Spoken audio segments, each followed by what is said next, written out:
She's here, guys. Beautiful Kathrin of the Kathrin Eckhardt studio. Please, in your words, firstly, introduce your company. What is it that you do? Let people know a bit more about you. What about the company? Okay. You and the company. Okay. So, yes, as you said, I'm Kathrin. I moved to Ghana 3 years ago. The reason was love. So I followed a man who had a project here. And then this relationship broke away, but I found beautiful handcrafts here and very inspiring people and an inspiring environment. So I started to have my own workshop, in a tailor workshop, and also a basket weaving workshop. And the reason was, what inspired me first was that I really wanted to preserve these beautiful handcrafts that are existing here, and that I recognize that people in Ghana, they're not really know how precious these handcrafts are and how beautiful they are. And I really wanted to bring these handcrafts into the world. And also what really inspired me is like the colors and how Ghanaian women are wearing their clothes. So they love colors, they love showing their body, they love having fun, and they never think like, ooh, can I wear this? It's maybe too much. It's actually the opposite, so nothing can be too much. And yes, and I'm coming from Switzerland, and we are quite conservative. So I was like, I think Swiss women can really need some of this spirit. So that was actually the start of it, but it started very slow. So at the beginning, I just bought some baskets. I tested it in the market. I was seeing how they like it, and I just bought fabric. Then I did wrap skirts. Then I started to do my own fabric. I started to set up my own tailor shop. I set up to have my own basket shop. So it was really a process. First, I just tested like if there is there a market in Switzerland or not for what I like to do. So you started that just 3 years, or you moved to Ghana 3 years ago? Yeah. And you started that straight away? Yes. No, not really, actually. Like the 3 first months. Sorry for my English. I try my best. So it's not my normal language. So it's better than my Swiss German or my French or my Italian. Okay, thank you. No, I mean, actually, I came also to Ghana without a plan. I worked before as a fashion stylist and fashion journalist, and I wanted to change my profession. I was ready really to change. And I came here and I thought I would maybe work as a teacher or whatever. I was really open for everything. And the first 3 months, it was hard for me because literally everything is different. And I had a huge culture shock. And I was like, what should I, spoiled girl, do here in Ghana? Like, why should they wait for me? What could be my purpose in this society? So it was really only 3 months to just get used to how people talk, how you buy stuff here, how you move around, how you find what you need. And yeah, it took me actually some months. And then it was just the attraction of the handcrafts. And then I started because I easily fell in love with like beautiful things. Yeah. And yeah, then it happened. Yeah, that's very easy, especially in Ghana. Ghana was my first African experience, the first African country I'd been to. Nigeria was my first African experience, as in culturally meeting Nigerians and so forth. But Ghana is where actually, I went to Morocco before I went to Ghana, but Ghana is like more the sub-Saharan African country first experience. Just fell in love. I just kept going back. I think I went there about 5 times in 2 years. Wow, that's really beautiful. I did business, I set up my own label, but yeah, you easily fall in love with it. So the company is named after yourself, Kathrin Eckhardt Studio. And what kind of product do you make? Or correct me if I say the name wrong, please. No, you said it perfectly. Very good. Okay, so my time in Germany helped. I lived in Germany for a few years ago, but my Very good. German typically your German. Perfect. Well, I mainly do baskets. Mm-hmm. And there our goal is like to have modern designs, modern colors, new shapes, but we use the Ghanaian craftsmanship. And the same is with my garment line, with my fashion collection. But this fashion collection is actually a very small collection because I don't believe in mass product. I believe in single pieces who are carefully made, and like each woman can find their own beautiful piece that is perfect for her, and it maybe exists like 5 times and that's it. And some pieces are unique pieces. So yeah, that's mainly what I do. And sometimes I also collect like vintage pieces that I find. I have a beautiful fabric dealer who has old West African blankets from all over West Africa. Sometimes I buy them and sell them again, or I make new clothes out of them. That's also something that I want to work more on it, because these garments and cloths are very, very beautiful. Like if you touch them, it's like such a rich cotton and beautiful colors. And I do coats out of them, or skirts or dresses, and yeah.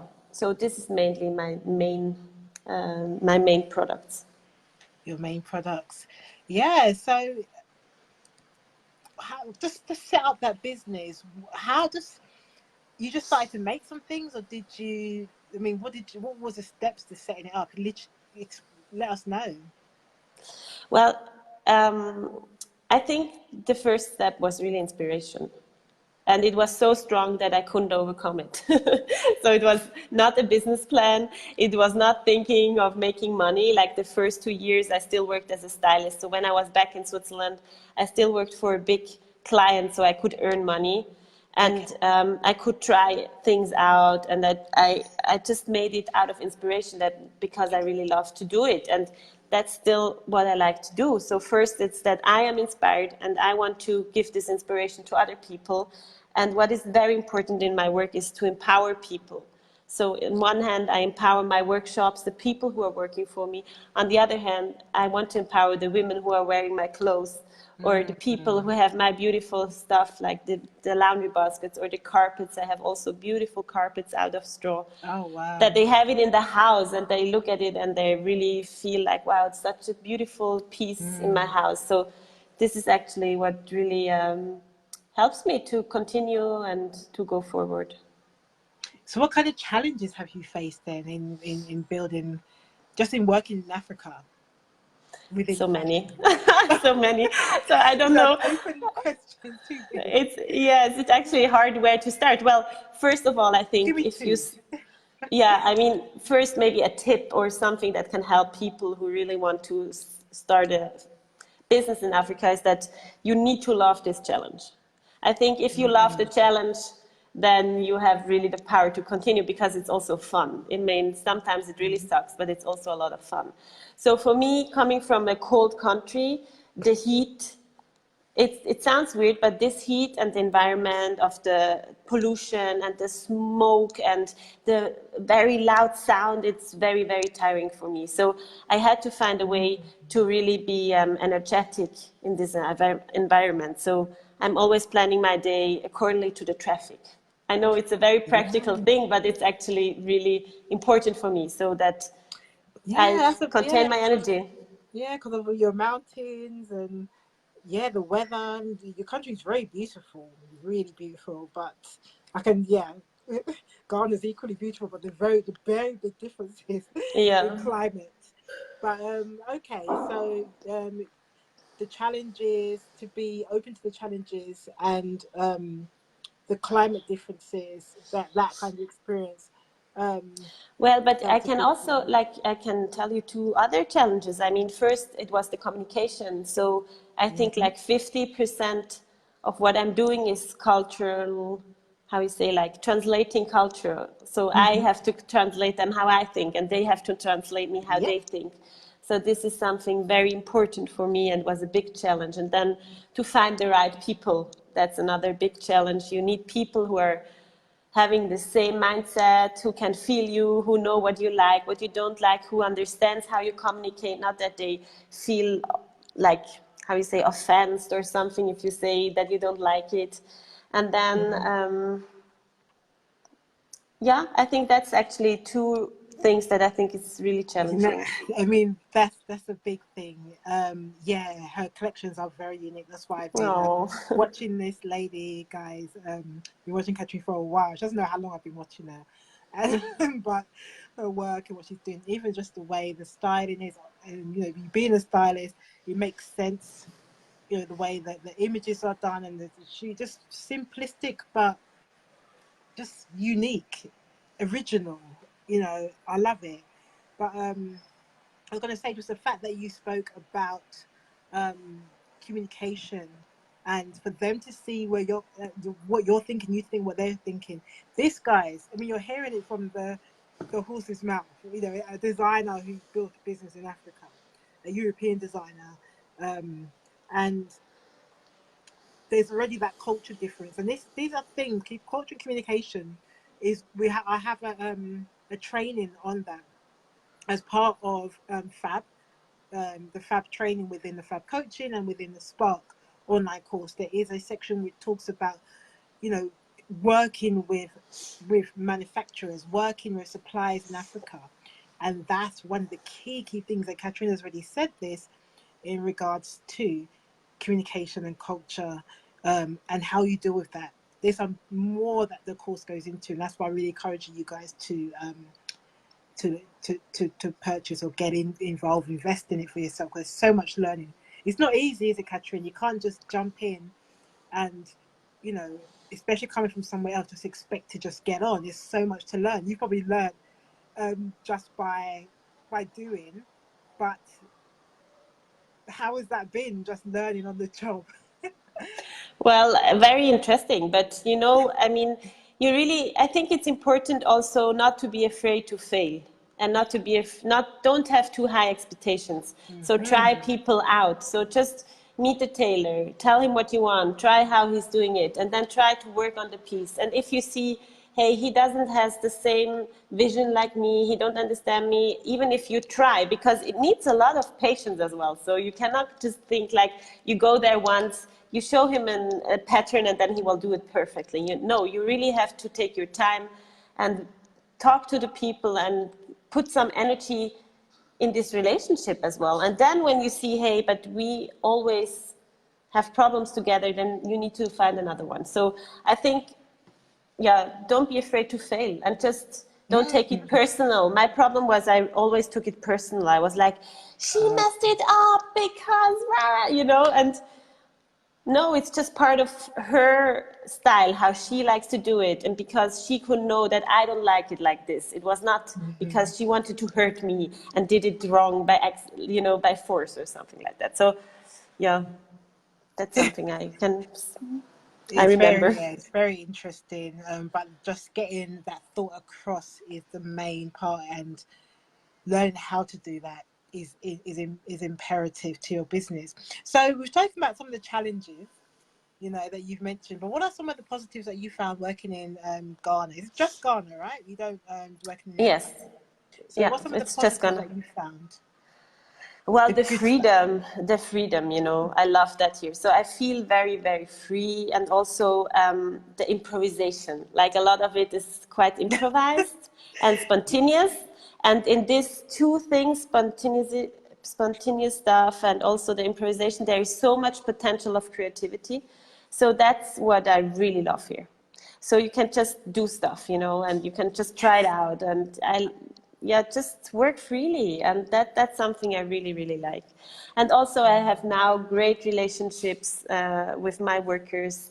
I get more and more to know about the culture. I'm involved in the culture, and yeah, for me it's just my second home now. So I'm here not like the whole year. I'm always traveling back and forth, but when I'm not here, I easily start to miss the sound and the people and the love and the colors and Energy. yes, yeah, exactly, the vibe. I mean, it's a complete different vibe, and I think in this vibe there is so much possible and Yes. so much inspiration, and that's what I really love here, and it's really positive. And it's every time like this when I'm here.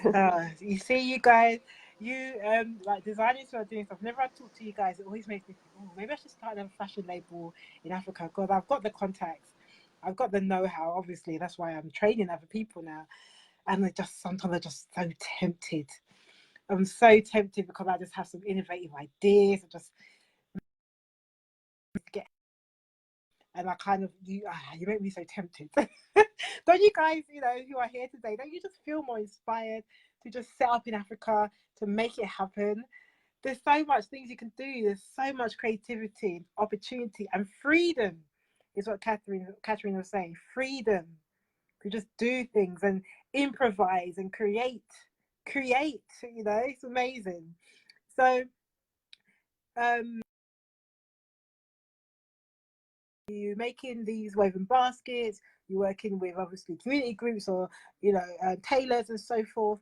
How do you then get it back to get your product to market? Your market. I wanted to ask, one of the things that many people ask is, how do you get your product to market? Like, what are your sales channels? How do you sell your Made in Africa product? Well, I really have a new way of doing that. So I don't believe in retail. I believe in direct sales. So what I have to say is that I was quite known as a stylist and journalist in Switzerland. So it's really helpful if you have already a network. So what I'm doing is I have a showroom and people can visit me in the showroom. I have one in Accra and one in Zurich, so it's possible on both places. And then always I make this short sales with other friends, so kind of events. So we have, like this spring, it was really beautiful with a friend. We had a spiritual tourist tour. We called it spiritual tourist tour. Each event had an own subject, like it was like 3 very important themes for us, like courage, faith, and flow. And for each subject, we made like a special. Once it was a talk, once it was a concert, and once it was just beautiful flowers that we organized for that, for connection with the nature. And yeah, so but like what I want to say is that I think you just have to build something special. So I think when you give something special to your clients, then they really want to come, and they want, like, you have to sell not only the product, you have to sell a whole image, a whole world, a whole spirit. So I think that's actually the key, what is important, and also what gives the success. Because if we're honest, like, you find other clothes like mine. Everybody, there is so much creativity on this world. I'm not better than somebody else. Yeah. But maybe I just can communicate that people can feel the spirit that I want to transmit, and then they want to be part of the spirit. And I think that is actually very, very important. And also, what I see especially with African fashion is that you cannot just bring it from Africa to Europe or to the US. You really have to change it that it fits in the market. So my cuts and my colors and my symbols on the clothes, they really fit in the society, and I think that's very important. I love the fact of what you were saying about the spirit of what you're doing. You have you bring that, and it all fits about your branding and magnetizing and your messaging, your brand message, and how you're bringing you're pulling people towards you. And I was saying to them, because like I have magnetized them to me, because I've put out a message, and my message is also kind of around the freedom idea, that the freedom within the creativity, the freedom within building a fashion brand in Africa, but it's also created impact. So you have to draw people in. That's kind of seems to be what you're saying. But I love the fact that you're talking about selling in a different way, because everybody does it very differently. And the direct, and that, yes, you could be very similar to loads of other people, but that doesn't matter. Your competition becomes irrelevant. That's what I said yesterday. Your competition becomes irrelevant because you're focused on what you're doing, and you're delivering exactly Crystal authenticity in her message. You're delivering your brand message to your Exactly. people. It doesn't matter if there's 10 other designers like yours. It doesn't exactly matter. And the point is, I mean, it also depends on your personality. I mean, I'm a person, I love people. and I love to talk to them, and I love to empower women. So I want to know who are my clients. But maybe if you're a shy person and you don't like to be like in contact with so many new people, then maybe that's not your way. So I think it's also really a personal thing that you really have to find for yourself. And I mean, for me, what is also a reason why I believe in this direct sales is that I lose a lot of money when I sell it to a store. And I don't believe in very high prices, because I think women like me should be able to afford clothes that I'm doing. So I really want that women can wear the clothes. I'm not looking for being a luxury brand. And that's also a reason. So yeah, I mean, I have to make money that I can like keep my workshops going, you know, so I cannot lose Exactly. all this money all the time. Yep. And that's why, remember, guys, I said that to you, is that, you know, when you're creating a business in Africa, you're creating a legacy business, you're creating impact because you're creating jobs, and, you know, you're doing new product, you're bringing, you know, creative textiles or textile traditions as well back to your home countries as well. But you're also creating money.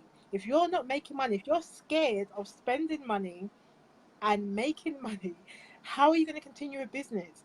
Like Kathrin was saying, she needs to create money. She needs to, you know, make money from her business, because so she can continue with her workshops, and that creating jobs for those people that she's working with, who's making her beautiful product. So your mindset around money has to change.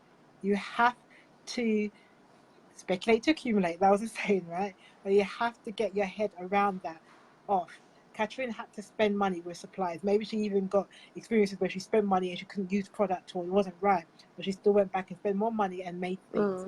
But if she didn't do that, how is she going to make a Yeah, business? it's very true. And, you know, for me, I think that's also something like the generation of fashion designers who can do just fashion because of fashion, like the art for art, it's over, if you ask me. I mean, we have too many of everything in the Western world. So Yes. also in Ghana, I mean, there are so many clothes. It's crazy, like so many different fabrics and clothes and all this stuff that they sell again and again and again. So we don't actually need to produce so much more products. We can use what we have and we change it, and we just have to be smart and in the time, like really following the zeitgeist. I don't know how I think zeitgeist is also an English word, isn't it?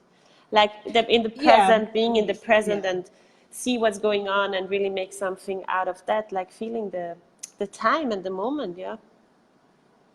Oh, absolutely. It's changed. Fashion has changed. It's like, well, there's two types of fashion, and that is the fast fashion, or the actual, well, there's dress, there's costume, there's that side of fashion where it's more about culture, it's more about style. You know what Madame Chanel was all about, was about style. It wasn't about fast fashion. And what you seem to be creating is slow fashion. You're doing things which is, you know, like I said, it's for individual people. It's you know, it's personal, and you're taking time to produce it. Exactly. So that's a very different type of fashion. And I think that is where the creativity comes in, the innovation opportunities come in, and you can sell that as a story. Exactly. And I think with your branding, with your like your social medias, your posts, with everything you're doing, you get a very strong feeling about it. It doesn't feel like fast No, fashion. and actually that's something I also discovered, like the story is very important. And don't be shy to tell your story, you know. I mean, that can be anything. I mean, my relationship break, and I was almost like giving up and thinking like, no, I don't want to continue in Ghana because I have all these bad memories with this relationship. But then I started over and I found like really a second home in this Ghana. And, you know, I think like Yep. all of this also failures is what at the end makes the brand and is the reason why you're doing what you're doing. So I think we really should not be shy to share also the failures, and yeah, just own it. Like whatever happens. Absolutely. There's a saying that you fail up. So you fail, but you don't fall Yeah, down. I like that. You get up and you continue to go, because it's, you know, you know, the failure of trying to build the light bulb is what created the light bulb. if it wasn't continuous experimenting to make it happen, it would light bulb wouldn't have existed. But it needed to be tested and retested and fail, and some successes then fail again so many times before it was made. So you will fail. I've had events, like I was saying to you guys before, I've had events where I've done conferences and I'm just like, oh my gosh, I felt so embarrassed and feel like things went just rubbish and they were all tits up and I didn't do my best. Others will be like, it was amazing, fantastic. I'm like, no, I feel like I failed. But you learn from it. I'm like, okay, that wasn't great and that bit, wasn't perfect, but you learn and you get equipped and you keep going. Action is an antidote to fear, and it's it's opposite to failure. You just keep going. Yeah. But if you can avoid failure, even better. So remember, success is when opportunity meets preparation. So if you can get prepared and you can meet a great opportunity, then you can guarantee more success. So in regards to can I say something to the perfection thing? About the perfection, I think we should actually not reach for perfection, because if you do that, then you don't never start and you never do it. So it's actually just try and improve. But I mean, it's also what is perfect, like there's also a certain charm in not being perfect. So that's just something that is important for me. I kind of like this. When I see product, like let's say some like a pair of jeans or something with indigo, or even like with the batik that like you do, and that every piece is going to be different. Yeah. The fabric, there might be a little where it's bled from the sponge, where it's the wax has caused it to bleed or the break-in, and every single part of it is very different. Exactly. And that's what makes it special for me, the fact that it's got that little bit of breaking or bleeding of color, or where two colors match and it just comes to a really weird color, but my one's very different to yours. That's what I love about it. So kind of lessons that you've learned doing business in fashion in Africa or just generally, just lessons learned doing business, specifically business in fashion. Well, really, what you said before is like we have to be conscious about our value and also ask for good money and not be shy. Like it has to be a fair price, but not thinking of oh no, just I recognize that my prices were always too low because myself. I buy like a lot of vintage pieces for very cheap money, and I never have like a lot of money to spend on a very expensive piece. Well, maybe like once a year I buy some expensive shoes, but that's it. So I was like, okay, but I want that they can afford my clothes. So I started and my prices were too low and I really struggled. And then I recognized, hey, but I built all this workshop. I have a home here. The life is so complicated. It's my creativity has to be paid. And if at the end, if you count all in, the price just has to be a good price. So that's what I really learned. And what I also learned is like not to have too high expectations, like just go with the flow. I think that's really, really important in Ghana. And also to try to bring a certain organization in the whole business. A simple organization, but that it's not too freestyle. Because I'm very freestyle, so I really have to make rules and like clear statements and lists and measurements, and that everything is super clear, so that we can avoid as many mistakes as possible. And what I think is also very important is that you are really there.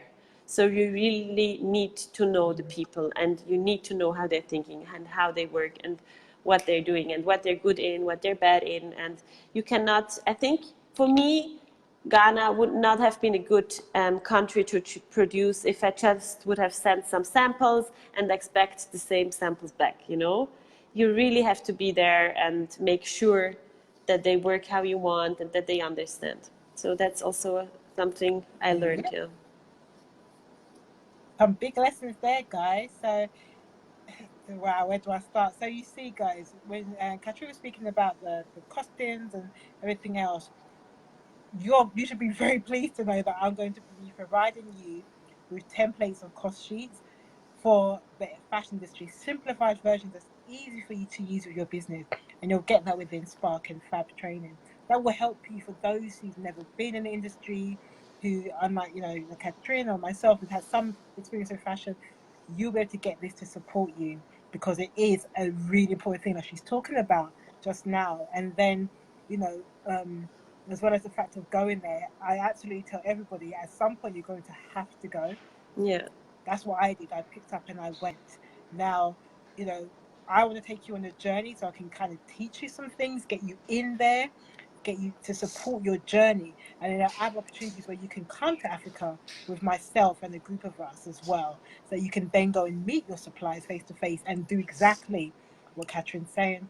And you can build relationships, get to know them, and fall in love with the place that you're making your product in even more. Okay, so that's all definitely part of the process. I'm so glad you mentioned all these things, Kathrin, because it's so true. So true. But Kathrin, is there anything, the biggest tips or advice for those entering Africa? So anything that you haven't said in regard to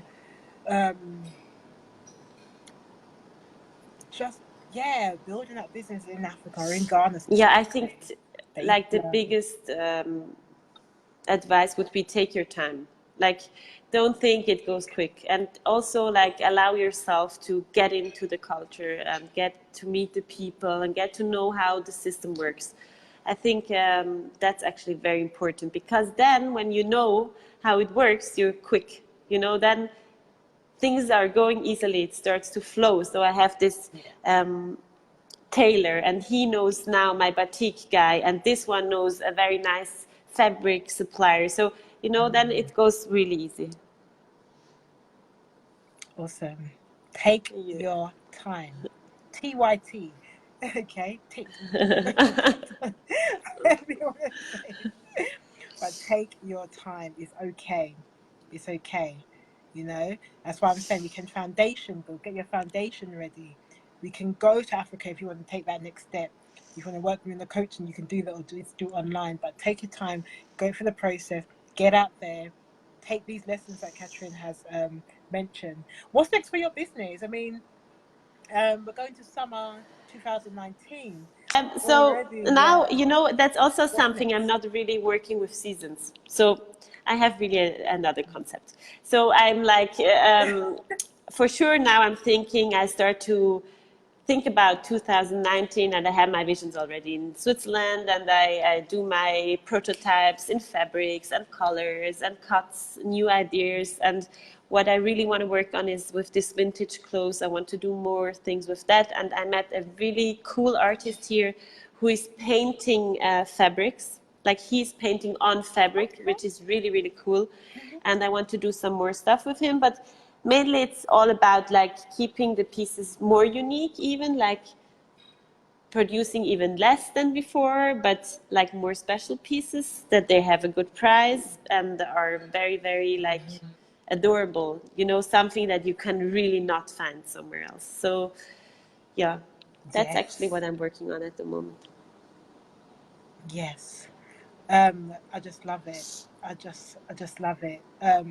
I made a jacket, Kathrin, from kente, and I've got on my website. You can see it's this blue and white and different blues and whites, and everybody loves this jacket, and probably not as much as me, because the handmade fabric and the beauty of the textiles. It's just what I fall in love with. It's amazing. And these are things. I just visited this kente weaving workshop in the Volta region, and it's really, I mean, also this, how you say, like abundance of colors. It really like got me, it was like, wow, this is so empowering and so strong. And we really, everybody who is wearing a jacket like this, they must feel wonderful, I mean, how can you not feel strong and empowered in a fabric like this? And I think that is actually what fashion can do, it can give you a really nice feeling and an empowered feeling. And that's what I believe in. I don't believe in the mass product and in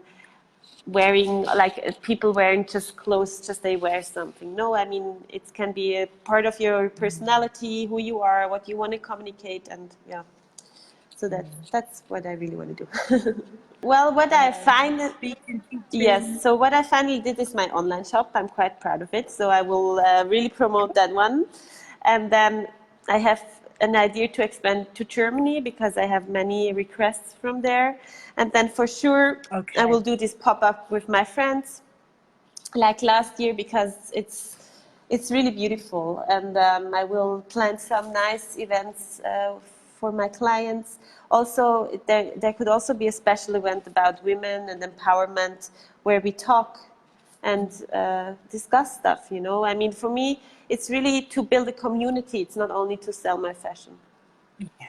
But yes, setting up your brand is the best thing you can do, to learn from the beginning. And then if you want to build up to anything else, then go for it.